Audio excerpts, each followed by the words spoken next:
Hello, everybody, and welcome to the Tuesday edition of Video Clips, which is brought to you by Wellness Forum Health, the Wellness Forum Institute for Health Studies. So, first of all, a couple of announcements. Tonight at 7 p.m.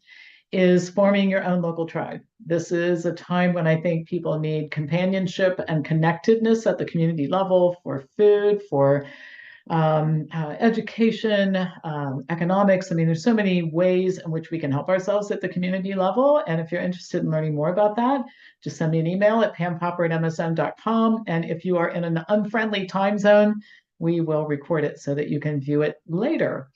Second thing, don't forget about our next FOM, Food Over Medicine Retreat, which is April 26th and 27th. It's going to be 9 or 10 hours of education, Friday night, Saturday morning, Saturday afternoon, Saturday night. Some of you really love that concentrated education that we did during the free boot camp in March. This is your chance to do it again. I'm going to cover a lot of topics, but one of the things that I'm going to do that I think worked out really well in the March boot camp was to take into consideration topics that you wanted me to cover. So I've already added Lyme disease, shingles vaccines, digestion, bone health, the soy controversy. So there's some core topics that I do want to cover, and they're on the agenda, but I will, by popular request, people who want to see a lot of different, or a lot of people wanting to see the same topic, I'll add those to the agenda. Next free tour, April 6th at 1 p.m. That's an opportunity to see our resources and a free Q&A with me if you are not a member yet. And don't forget Dr. Carol Gifford's lecture workshop on dog and cat vaccines, May 4th. A lot of you have questions about that, and she is the best I know on this topic and so many other things pertaining to animals. She, as many of you know, is a veterinarian who helped a lot with the problems that Schroeder had as an aging cat. I got an extra 3 years with my baby because of her. And she also helped a lot with Sir Winston and getting him to the place of being stable when he was a precarious baby. And we honestly thought he was going to die.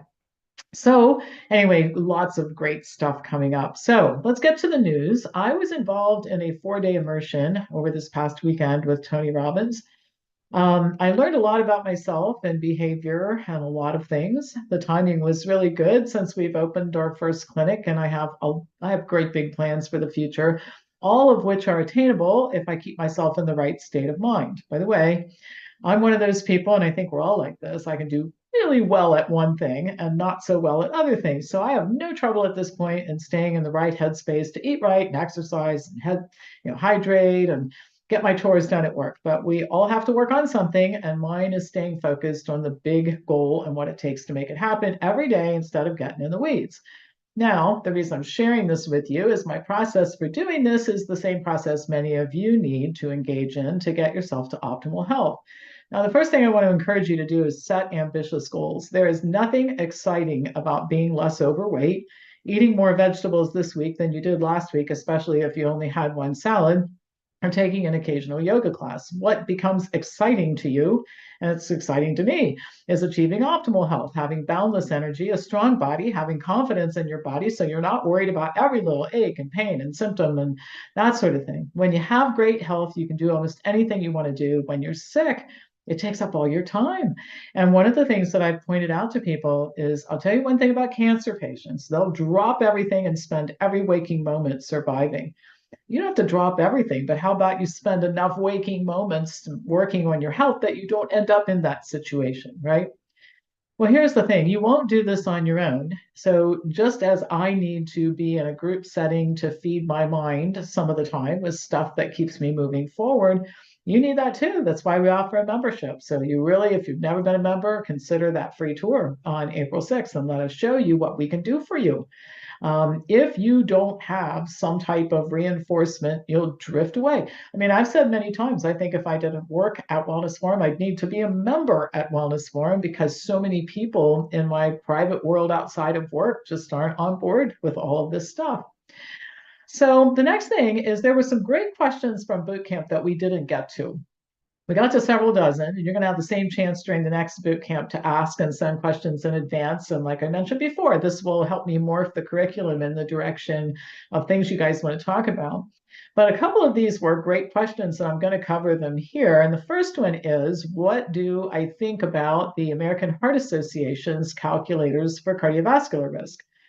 Well, in 2013, the background on this is the American College of Cardiology and the American Heart Association adjusted their guidelines based on the development of these new risk calculators, which really the purpose for them was to broaden the market for statin drugs even more than had already been done. Based on the revision, it was estimated that an additional 12.8 million adults in the United States would be eligible to take statin drugs, with most of the increase in older adults who did not have cardiovascular disease. So, somebody like me, for example, would be a candidate based on the risk calculator just by virtue of the fact that I'm 67 years old. A key issue is the validity, which was determined to be highly inaccurate, like so many of these calculators and tests and that sort of thing. One research group reported that 4 out of 5 scores used in the calculator overestimated the risk of expected events by between 25 and 115%. So it won't surprise you to know that as a result of the changed guidelines, the number of people taking statins increased, but the value of the drugs for most people was almost zero. One study showed that taking Lipitor for primary prevention reduced the risk of a heart attack by only 1.1%, and another one showed that taking Lipitor extended lifespan by an average of only 3 to 4 days.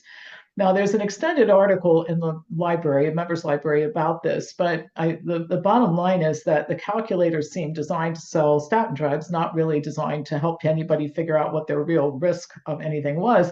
And the outcomes, the expected outcomes or benefits are so ridiculously and miserably low that I don't know that it's worth any side effect. And statin drugs have significant side effects. And there's nothing like this ever goes into these calculators, what you can do to reduce your risk of events by taking care of yourself.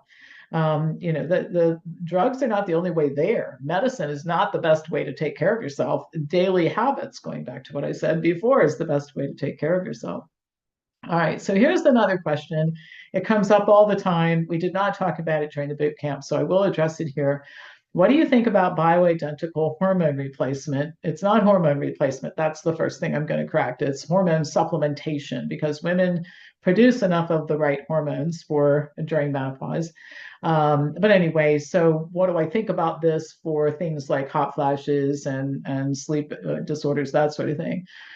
Here's what I think about it. It's a terrible idea. First of all, I am opposed to anything that suppresses symptoms but doesn't get to the underlying cause, because sooner or later that underlying cause will cause problems, even though you may have covered up the symptoms. Let's go back to the question about the statin drugs and the calculators, right? So let's say you have really high plasma cholesterol, it's 250, you take a statin drug and it lowers it. It just doesn't have much impact on your risk factors for heart attacks and strokes, because you're treating a symptom, not a cause. High cholesterol is a symptom of bad eating for most people. And bad eating is the cause of a whole lot of things going wrong. So it's possible to be an extraordinarily unhealthy person with great blood test results if we're measuring cholesterol, for example. So that's the first issue. The second thing, there is absolutely no research at all showing that it's any safer.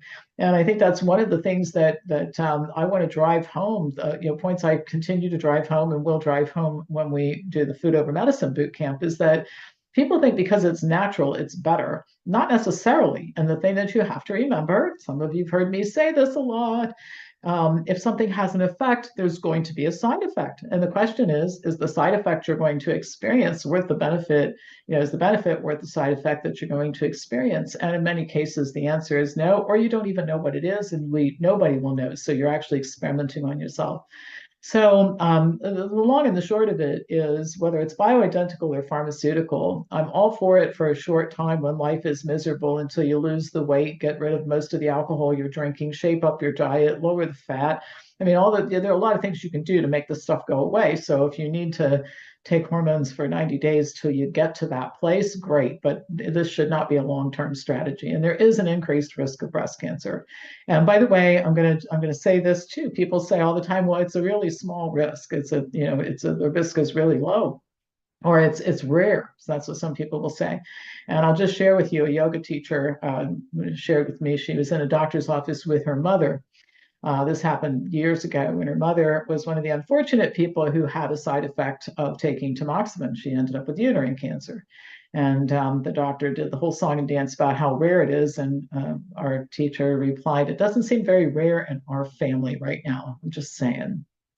All right, so we talked about this a little bit at boot camp, but I think it deserves a longer answer. And you guys write to me about it frequently, so I'm going to cover it here. And that is, how do you know when it's time to visit a doctor? Should I have a checkup or an annual exam?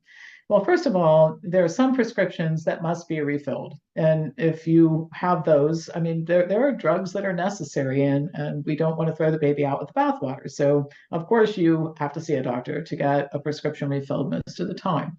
The second thing is if something is seriously wrong, then you should see a doctor. But most of what people see doctors for is checkups and annual exams, and there's almost universal agreement, including on behalf of the people who orchestrated the fact that this nonsense had to be covered in the Affordable Care Act, it had to be covered benefit, all say it's useless, right? So just hanging out with doctors saying, here I am, see if you can find something wrong. I don't do it. I don't recommend that you do it.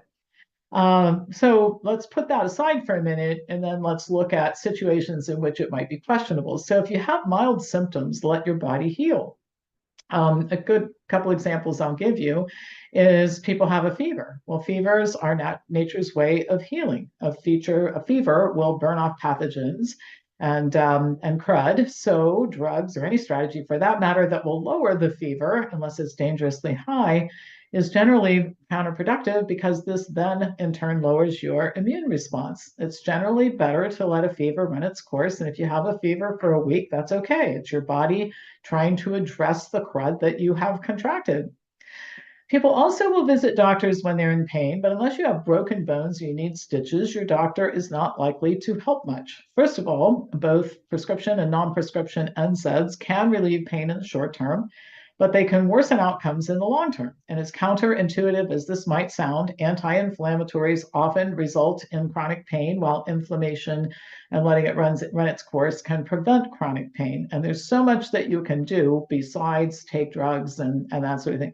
The other thing you have to be careful of with pain is that the images that orthopedic surgeons in particular take of various joints that might be bothering you generally show abnormalities that have little to nothing to do with what is actually causing your pain. So keep that in mind. Doctors are quick to prescribe antibiotics for infections, but they can reduce the body's ability to fight off infection naturally and sometimes can make pathogens stronger. A side effect of antidepressants can be increased depression. A side effect of some cancer treatments can be a cancer other than the type of cancer for which you or the patient might have sought treatment. And then there is this, the while you are here issue. If you haven't seen a doctor for a while, your doctor might suggest that while you are here, let's get caught up on labs, catch up on some vaccines, maybe a screening test or two. Of course, you can say no, but I regularly talk to people who claim to have been dead set on not doing these things, and then they cave quickly when pressured by a doctor to do something. And by the way, we have a term for the types of things that get identified when there's really nothing wrong, but while you are here, right? And we call them incidental lomas. I mean, it's something you wouldn't even be paying attention to had it not shown up as an abnormality on a routine blood test or whatever. So obviously, these are general guidelines, and everybody's different, and everybody's temperament and belief system is different about what they need. And I want to refer the question back to you for reflection and just encourage you to think about the necessity of hanging out with doctors. I have never read a story of a centenarian, and I've read a lot of them because I find them inspiring and because I'm determined to be a centenarian. I have a lot to do, a lot left to do in the world. I got to live to be 100 to do it. But I've never read one of these where the person said, you know, the reason I live to be 100 and the reason I'm in such good shape is the wonderful doctors. I got all the latest drugs. I had all the procedures I was supposed to have. My body's been x-rayed from my head to my feet. Have you ever heard of anybody living a long, long life who attributed the long life to doctors and medicine? No, all right. It's taking care of yourself. That is the thing that gives you long life. And that's the day-to-day diet, exercise, hydration, dealing with your psychological state. Happy people live a lot longer than unhappy people most of the time. There are a few nasty folks who stay around, but most of the time it's the happy, constructive, connected people that survive. So back to all the things that we offer, ranging from the tribe session to, tonight to the community that we formed and the support system at Wellness Forum Health, to our libraries and all that sort of thing, resources to help you to live to be 100 in a healthy state rather than requiring medical attention and dying way too soon. I'm familiar with that, as those of you who attended the boot camp know. My mother loved medicine, couldn't get enough of doctors, and was one of the youngest at her age, was one of the youngest people in either side of my family to die at that age, because people in my family live a long, long time. And it was medicine, or really medicine didn't do it. It was her belief in medicine and signing up for all these things that actually delivered her early death. So don't let that happen to you.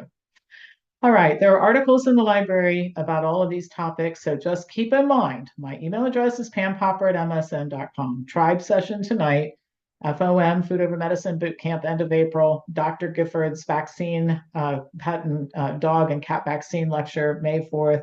The free tour and Q&A, April 6th. Lots of stuff going on. You can go to wellnessforumhealth.com and look at our calendar. And if you want to sign up for anything, send me an email at pampopper@msn.com. As usual, pass this on to anybody who you think would enjoy watching it, and I'll be back to you on Thursday with more news. Thank you for watching.